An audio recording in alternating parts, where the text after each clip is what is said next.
Alright, let's take a few minutes and talk about one of my favorite fish of all time. It's been in the hobby forever, it's darn near indestructible, and it's just one of those original fish that came over when we were bringing fish on boats. And that's the tiger barb. Uh, we'll get some of the boring stuff out of the way here first thing, and then we'll talk about the cool stuff and what it's like to keep it in a glass box.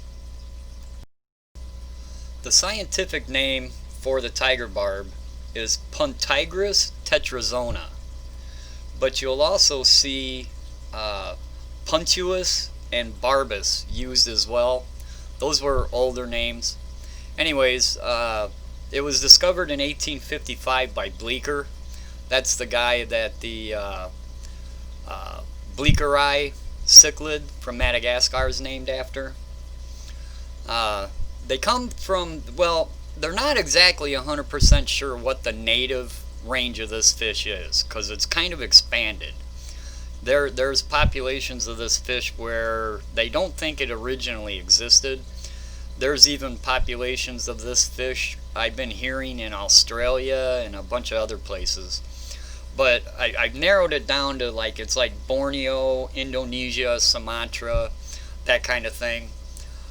So you would think that this would be a warm water loving, really soft water fish, but we've kind of found out that that's not exactly the case. Well, first of all, the fish you're going to get in from your local pet shop, they're bred in fish farms. These fish are not taken out of the wild anymore. They're just too easy to breed, and the fish farms are going crazy with them.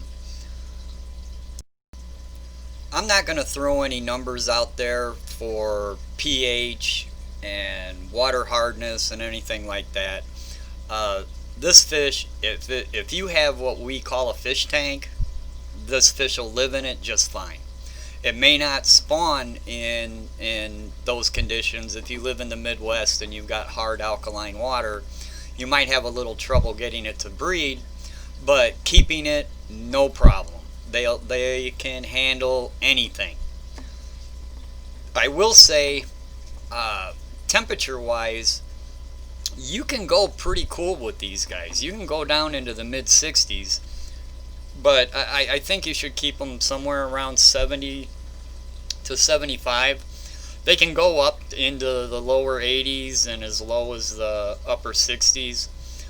Somewhere in the 70-75 degree range, they'll be just fine. Alright, swimming around in this tank, you'll see that there's two forms, two main color forms that I personally like to keep, and that's the natural, native, regular looking tiger barb with the stripes and the orange on the fin. And then there's the selectively bred green, and the green ones always kind of fascinated me because when they're facing one way with the light, they're green, and when they're facing a different way with the light, they're blue. And I always just thought they were pretty cool. There's also a gold tiger barb. There is also a albino tiger barb. The gold barb really doesn't have the stripes, whereas the albino one, you can see the stripes, only they're reversed. It's light colored because they lack the melanin, so they can't produce the black stripe. So it's actually lighter than their body color, which they're kind of cool. They look neat. And then you also have the glowfish, and those come in red and green. I'll throw a picture up. I think I got a picture of one. And those, of course, are the genetically modified. So they modified their DNA so they glow different colors. And you can also get a longfin form of all the above. There's longfin normals, there's longfin greens, there's longfin glowfish, tiger barbs, which always kind of amazed me because when we go in and start talking about the habits of this fish, one of the big rules of this fish is not to keep it with fish with long flowing fins And then what do? They make one with long flowing fins. So I'm not exactly sure how that's all going to work out, but we'll talk about more about that later. Alright, we talked about water parameters, we talked about temperature, feeding these guys. Extremely easy. They're commercially bred, they were raised on commercial foods, they'll accept anything that we call a food. They'll accept pellets. The pellets, though, they can't be extremely large. I mean, they'll pick at them and eventually tear them apart, but their mouths aren't incredibly huge, so if you are going to feed a pellet type or granular type food, make sure it's small enough to where they can actually eat it. They'll take all the general commercial flake foods. It is kind of nice to give them, you know, a frozen treat every now and then, kind of help them with their color. I do notice that I do get a brighter orange in the males when I do give them treats, you know, high protein foods, but they are an omnivore, so they need both. They need their protein and they do need their green matter as well. Doesn't necessarily have to be vegetables, it can just be algae or, you know, something green, plant-based type material. So feeding these guys is super easy, not a problem. Alright, we got the basics out of the way. Now let's talk what's it actually like keeping this fish in a glass box. And I gotta say, I got a little bit of a different take on some of the stuff you're gonna see. One of the first things you're gonna see, you see this fish recommended for small tanks. I mean, I've seen it at my local fish shop, people putting these things in a 10-gallon tank. You'll see it more often recommended for a 20. I'm going to have to go against the grain on this one, and I totally disagree. And I'll explain why. Another thing that's highly recommended, and trust me, you're going to want to do this, is you want a group of 6 or more. I'm more into the more is more, and more is better. As many as you can physically put and, you know, still make room for a shellfish or whatever. Yeah, as many as you feel comfortable with get. Here's the thing though about tank size. This fish is notorious for being a little bit cranky. It's nippy. And there's tons and tons of horror stories out there, and I've got a few of my own as well. I'll even explain one in a little bit. What I have found is that when I have this fish in a larger tank, it is a heck of a lot less cranky. This fish likes its swimming space. It likes to constantly swim. I mean, it's always on the move. And I think they like their space. They do kind of school up, but you know, every once in a while one wants to go away. If it's getting chased by another one, it wants to be able to get out of there and separate itself. And when those fish can't do that, I honestly think they just get cranky. And you're more likely to have a bunch of fish that nip in a small tank as opposed to, say, a 55-gallon or a 40 breeder is great. That gives them plenty of room, and they can get away from each other, and tempers don't seem to flare as bad. So they, you know, if somebody recommends this fish for, say, a 20 long, okay, and then they say, well, you got to have at least 6. So now you've got 6 cranky fish in a 20 long, and it just doesn't work out. It hasn't for me anyways. I've done it, and the nipping activity seems to be a lot more expressed when they're in close confines as opposed to, you know, having some room. The fish you're looking at used to be in a 55, so they're a little ticked at me right now because I moved them to a 40 breeder because I'm turning that 55 into a saltwater tank, but that's neither here nor there. So tank size, I say 40 breeder, or 3-foot tank or bigger. That's my recommendation. I know it goes against the grain of a whole lot of other things you'll see, but your fish are just going to be happier with that extra room. Trust me. Alright, when it comes to tank mates, the one no-brainer solution is just have a barb tank. There are so many cool barbs out there that you can fill up a 55-gallon tank no problem, and it'll have all kinds of color, all kinds of activity. You can see here there's some Odessa barbs in this tank. I don't have enough for a school. Those Odessa barbs came in by accident when I bought some other fish, and I didn't have enough for a school, so I stuck them in with the tiger barbs, and they do just fine. So yeah, any of the barbs is great. Any of the large hardy or tetras, by hardy I mean the tetras that can take care of themselves. Other great choices. What you want to stay away from is shy, timid fish with long flowing fins, like angelfish. Worst possible tank mate for a tiger barb on the planet. Discus, very bad. You can also put them in with loaches, a lot of your different loaches. But now to talk about horror stories, always have a backup plan when you're dealing with barbs, because barbs can be a little unpredictable.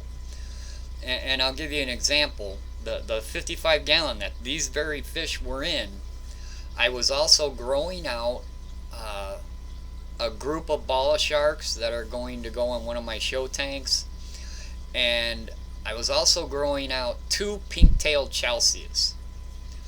Now, by total description, they should go in there no problem. They're not a shy fish. They don't have long flowing fins. So it should have been perfect. I mean, they're kind of almost like the bala sharks in body shape. The only difference was that bright pink red tail. And a lot of the food I feed these tiger barbs is red, especially the red granular granules I feed them.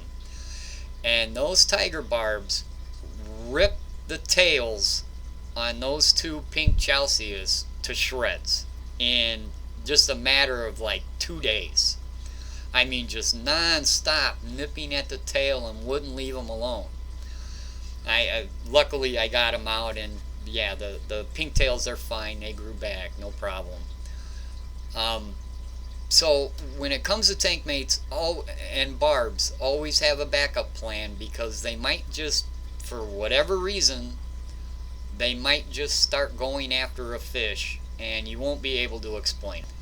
Alright, just a quick overview on how to spawn these guys. They're really not all that difficult.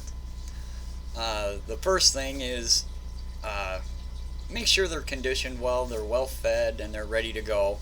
And the way I did it years ago is I used the method of just grab the males and females are fairly easy to tell apart. The males will be slimmer and brighter orange on the fins than the females. The females will be plump, round, and tall, and not quite as orange on the fins.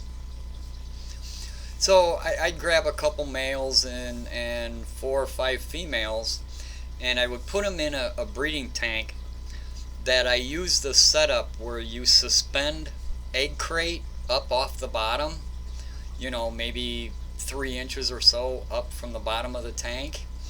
You can have fake or live plants in the bottom, and then put a couple spawning mosses on top of the egg crate.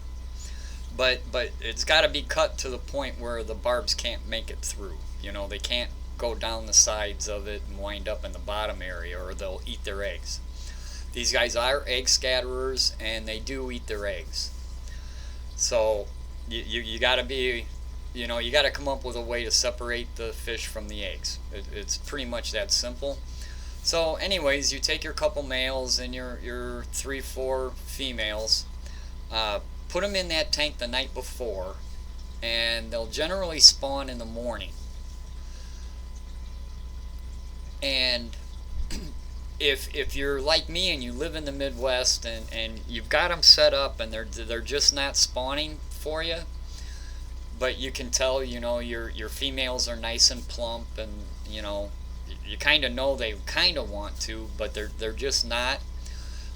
Give them a dose of RO water, that influx of soft, neutral pH water will generally trigger them to spawn. And you might vary the temperature of that water as well, either warmer or cooler. Might be a trigger as well. So anyways, they scatter their eggs all over the place.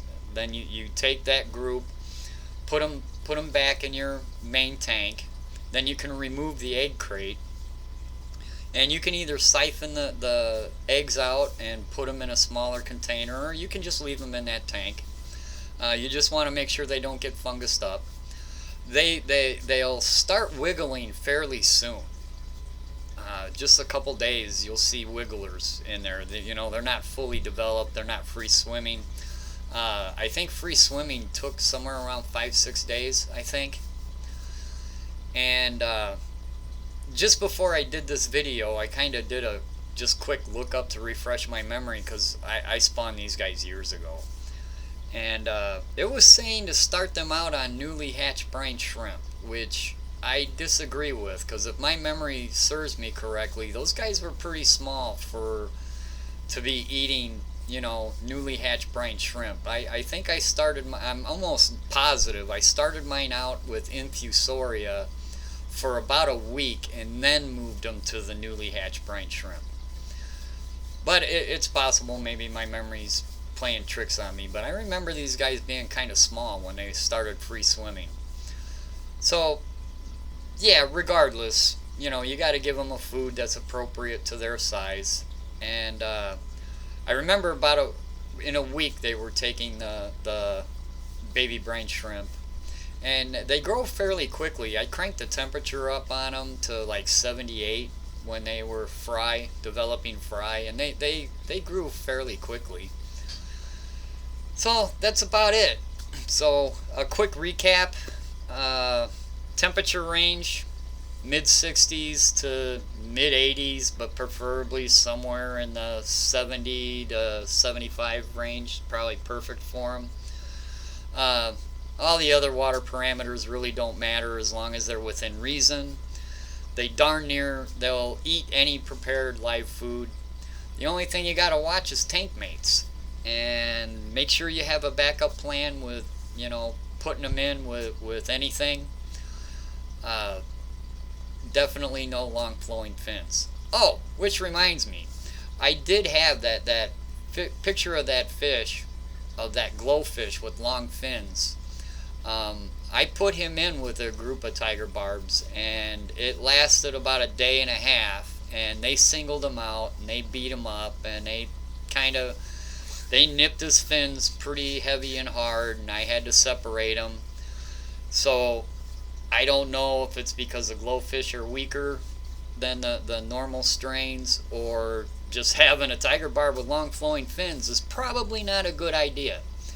So I do have a recommendation of staying away from the long fin tiger barbs. It just doesn't make sense to me. If you do, I just keep one. I don't know. Maybe somebody out there has got a group of these longfin tiger barbs and it's working out for them. If you do, I'd like to see it. So yeah, that's about it. It's one of those original gangster fish that we've had in the hobby forever, and they're really a joy to keep. I mean, I always usually have a tank full of them. I love them to death. They're great fish. So if you're thinking about getting some, get some, man. They're a lot of fun, a lot of color. They're always active. With that, have a good day. Enjoy.